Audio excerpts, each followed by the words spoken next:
पितृपक्ष की पौराणिक कथा। हिंदू धर्म में पितृपक्ष की अवधि को बहुत ही महत्वपूर्ण माना जाता है। इस अवधि में पितरों के नियमित श्राद्ध, तर्पण और पिंडदान आदि करने का विधान है।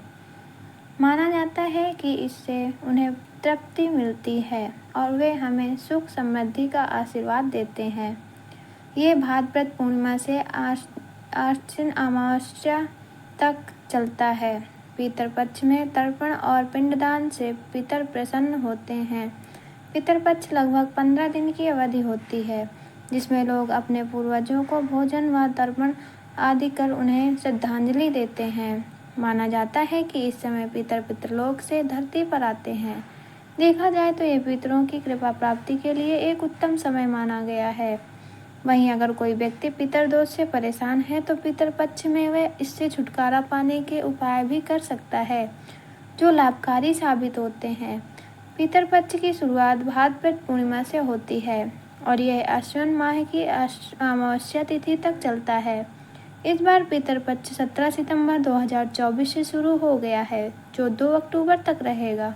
इस दौरान लोग अपने पितरों के नियमित आश्विन कृष्ण पक्ष में तर्पण और श्राद्ध कर्म आदि करते हैं। इन्हीं श्राद्धों के नाम से भी जाना जाता है। अभी पितर पक्ष चल रहा है और 16 दिन के श्राद्ध पक्ष में सनातन धर्म अपने पितरों को याद करते हैं और उनकी आत्मा की शांति के लिए सभी वैदिक अनुष्ठान करते हैं। लेकिन बहुत कम लोग जानते हैं कि 16 दिन पितृपक्ष दानवीर कर्ण की एक भूल के कारण मनाया जाता है और कर्ण के कारण ही पितृपक्ष मनाने की परंपरा शुरू हुई थी। आइए जानते हैं इसके पीछे क्या है धार्मिक मान्यता। पुराणों के मुताबिक पितृपक्ष में दान पुण्य का विशेष विधान होता है और इसका फल जीवात्मा को स्वर्गलोक में प्राप्त होता है। महाभारत के अनुसार सबसे पहले महातपस्वी अत्रि ने महर्षि निमि को श्राद्ध के बारे में उपदेश दिया था। उसके बाद महर्षि निमि ने श्राद्ध करना शुरू कर दिया। महर्षि को देखकर अन्य ऋषि मुनियों ने पितरों को अन्न देने लगे। लगातार श्राद्ध का भोजन करते करते देवता और पितर पूर्ण हो गए। पुराणों में भी पितृपक्ष को बहुत अधिक महत्व दिया गया है। कई सारी पौराणिक कथा और लोक कथाओं में भी इसका वर्णन है, लेकिन बहुत कम लोगों को ये पता होगा कि महाभारत में श्राद्ध क्यों किया गया था। बता दें कि पितरपक्ष में श्राद्ध की शुरुआत महाभारत काल से चली आ रही है। श्राद्ध कर्म की जानकारी भीष्म पितामह ने युधिष्ठिर को दी थी। इसके पीछे की पूरी कहानी यह है कि हिंदू धर्म में पितर को 84 लाख योनियों में से एक माना गया है। मानता है कि विभिन्न लोकों में रहने वाले ये दिव्य आत्माएं संतुष्ट होने पर व्यक्ति पर अपना आशीर्वाद बरसाती हैं, जिससे मनुष्य को धन, यश, कीर्ति आदि की प्राप्ति होती है और कुल की वृद्धि होती है। इस तरह से देखें तो पितृपक्ष के दौरान किया जाने वाला श्राद्ध पूर्वजों के प्रति अपनी श्रद्धा और कृतज्ञता को व्यक्त करने का माध्यम है, जिससे प्रसन्न होकर पितर सुख समृद्धि प्रदान करते हैं। मान्यता है कि जब मृत्यु के बाद सूर्यपुत्र कर्ण की आत्मा स्वर्ग पर पहुंची तो उन्हें वहां पर खाने के लिए भोजन की बजाय ढेर सारा स्वर्ण दिया गया। तब उन्होंने इंद्र देवता से इसका कारण पूछा। इंद्रदेव ने कर्ण को बताया कि पृथ्वी पर रहते हुए उन्होंने कभी भी अपने पितरों के नियमित भोजन, दान, तर्पण आदि नहीं किया। तब कर्ण ने जवाब दिया कि उन्हें अपने पूर्वजों के बारे में कुछ भी ज्ञात नहीं था, इसलिए अनजाने में उसने यह भूल हुई। दानवीर कर्ण अपनी दानवीरता के लिए जाने जाते थे और जीवन भर उन्होंने गरीबों और ज़रूरतमंदों को धन और स्वर्ण का दान किया। अपने द्वार पर आने वाले किसी भी व्यक्ति को उन्होंने बिना धन दिए लौटने नहीं दिया। लेकिन कर्ण ने अपने जीवन काल में अन्न दान नहीं किया। अंतिम समय में जब कर्ण ने मृत्यु लोक छोड़ा और स्वर्ग पहुँचे तो उन्हें खूब सोना दिया गया और खाने के लिए कुछ भी नहीं दिया गया। कर्ण ने जब भगवान इंद्र से इसका कारण पूछा तो देवराज इंद्र ने बताया कि उन्होंने जीवन भर सोना ही दान किया है और पितरों की आत्मा की शांति के लिए कभी भी अन्न दान नहीं किया, इसलिए उन्हें अन्न नहीं दिया गया। तब कर्ण ने इस बात को लेकर अनभिज्ञता जाहिर करते हुए कहा कि मुझे अन्नदान के महत्व की जानकारी नहीं थी।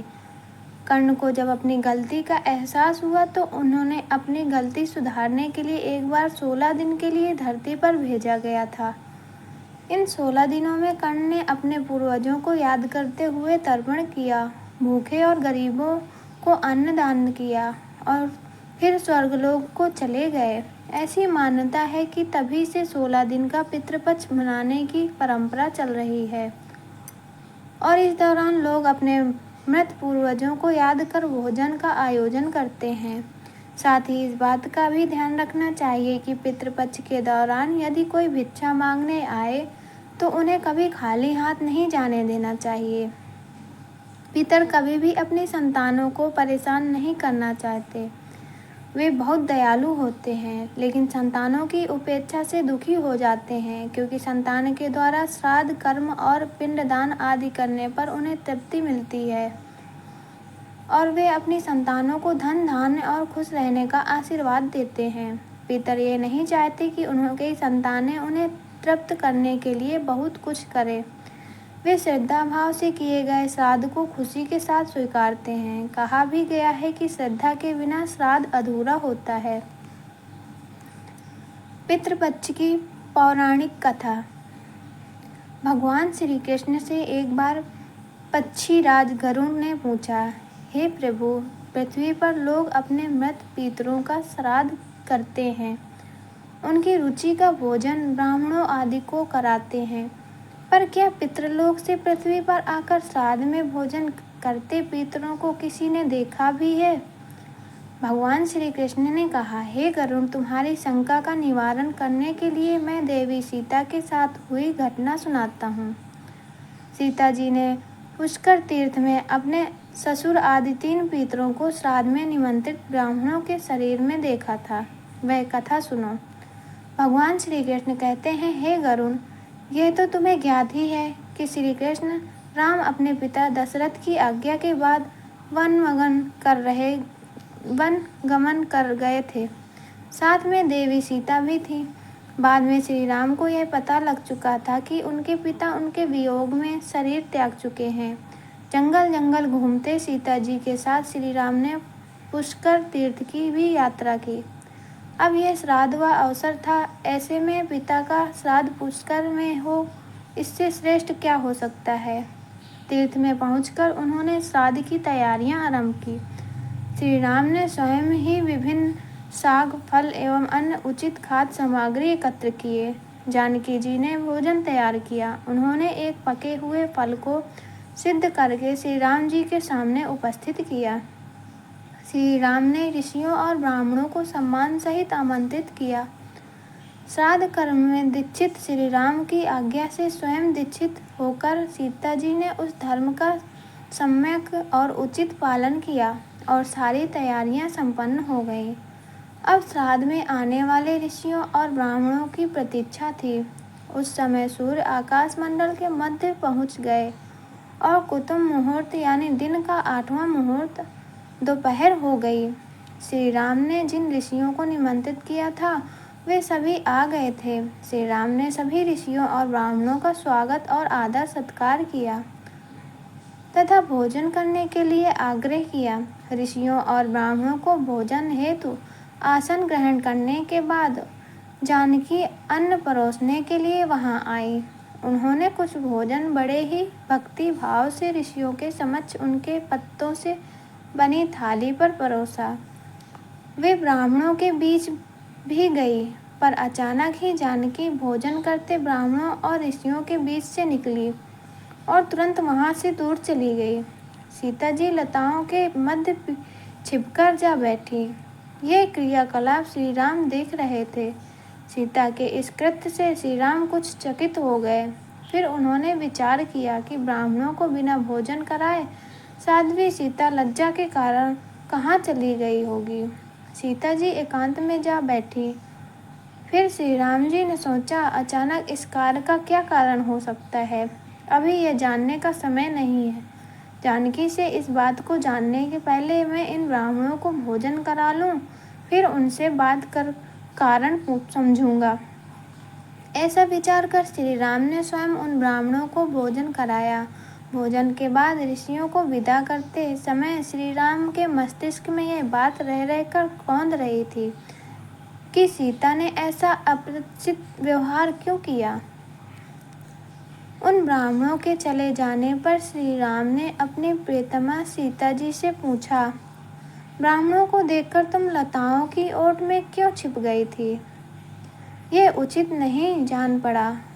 इससे ऋषियों के भोजन में व्यवधान हो सकता था। वे कुपित भी हो सकते थे। श्री राम बोले, हे सीते, तुम्हें ये तो ज्ञात है कि ऋषियों और ब्राह्मणों को पितरों के प्रतीक मान जाता है। ऐसे में तुमने ऐसा क्यों किया? इसका कारण जानने की इच्छा है मुझे, अविलंब हूँ, बताओ। श्री राम के ऐसा कहने पर सीता जी मुंह नीचे कर सामने खड़ी हो गई और अपने नेत्रों से आंसू बहाती हुई बोली, हे नाथ, मैंने यहाँ जिस प्रकार का आश्चर्य देखा है उसे आप सुने। इस श्राद्ध में उपस्थित ब्राह्मणों की अंगुली पात में मैंने 2 महापुरुषों को देखा जो राजा जैसे प्रतीत हो रहे थे। ऋषियों ब्राह्मणों के बीच सजे धजे राजा महाराजा जैसे महापुरुषों को देख मैं अचरज में थी। तभी मैंने आपके पिताश्री के दर्शन भी किए। वह भी सभी तरह के राजसी वस्त्रों और आभूषणों से सुशोभित थे। आपके पिता को देखकर मैं बिना बताए एकांत में चली आई थी। मुझे न केवल लज्जा का बोध हुआ वरन मेरे विचार में कुछ और भी आया। तभी निर्णय लिया, हे प्रभु, पेड़ों की छाल, बक्कल और मृगचर्म धारण करके मैं अपने ससुर के सम्मुख कैसे जा सकती थी? मैं आपसे यह सत्य ही कह रही हूँ। अपने हाथ से राजा को मैं वह भोजन कैसे दे सकती थी जिसके दासों के भी दास कभी वैसा भोजन नहीं करते। मिट्टी और पत्तों आदि से बने पात्रों में उस अन्न को रखकर मैं उन्हें कैसे देती? मैं तो वही हूँ जो पहले सभी प्रकार से आभूषणों से सुशोभित रहती थी और आपके पिताश्री मुझे वैसी स्थिति में देख चुके हैं। आज मैं इस अवस्था में हूँ, उनके सामने कैसे जाती? इससे उनके मन को भी क्षोभ होता। मैं उनको क्षोभ में कैसे देख सकती थी? क्या ये कहीं से उचित होता? इन सब कारणों से हुई लज्जा के कारण मैं वापस हो गई और किसी की दृष्टि ना पड़े इसलिए सदन लताशा में आ बैठी। गरुण जी बोले, हे भगवान, आपकी इस कथा से मेरी शंका का उचित निवारण हो गया कि श्राद्ध में पितृगण चाँद प्रकट होते हैं और वे श्राद्ध का भोजन करने वाले ब्राह्मणों में उपस्थित रहते हैं। हर हर महादेव। तो दोस्तों, कैसी लगी आपको ये जानकारी? अगर वीडियो अच्छी लगी तो वीडियो को लाइक करें और हमारे चैनल को सब्सक्राइब करें। धन्यवाद।